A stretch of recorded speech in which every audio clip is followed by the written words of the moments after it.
But what would you say are some of the greatest benefits you've seen from that shift as you've made that professional shift to becoming, trauma informed, which includes restorative practices and some of the behavior management techniques that you've trained people in yourself. Yeah. What are some of the benefits that you've seen as a result of becoming more trauma informed?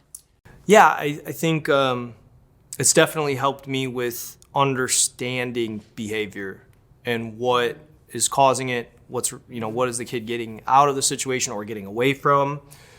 It helps me see it a little bit clearer, a little bit quicker, and then at least be able to start suggesting to the student that they may be trying to get something that we could get another way that would be less problematic for them, in whether it be in school, like home, whatever. Right? Like, hey, when you were really mad and doing these things, you were really just trying to get away from this situation that was problematic for you. There was somebody banging loud things or whatever. We were playing this game. I saw you get frustrated. Here's what we can do, right? And being able to offer them and explain to them why, it's not weird. It's not abnormal. This is like a normal response that people will have in these situations. And here's some options. So just being able to kind of show them a little bit of the path as far as what's going on. And on the other side of that, being able to avoid some of the pitfalls, I think of. That's what I was just going to ask you. Yeah. So, what would have happened before then? Yeah. Yeah. I think just jump into conclusions about, well, I know exactly why you're doing this. You're just doing this to blah, blah, blah, blah, blah. And making a lot of assumptions about the kid. Yeah. Making a lot of predictions about what their motivation was when I really don't know.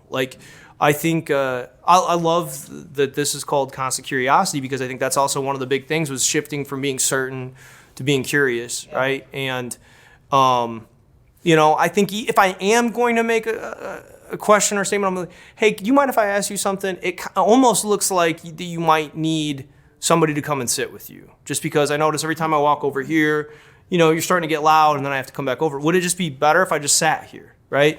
And I think, so there's ways to test out your little theory about what's going on without making that assumption, alienating the kid and making them feel like they got to get defensive and making them feel like you're just going to jump to all these conclusions, which makes you not seem safe. So I think those have been a lot of the things that I've grown in personally with that situation. I think just understanding that there might be more going on with this kid than I have any idea about. And that they may not even have the right tools or skills right now to put into words what those things are. And so just to maintain that curiosity about, when was the last time you felt okay? Was it earlier this morning? Was it last night? When was it? Walking it back. Being patient, being genuine about that. Being genuine whether it comes to some feedback that you might have for a kid or a compliment that you want to pay to the kid.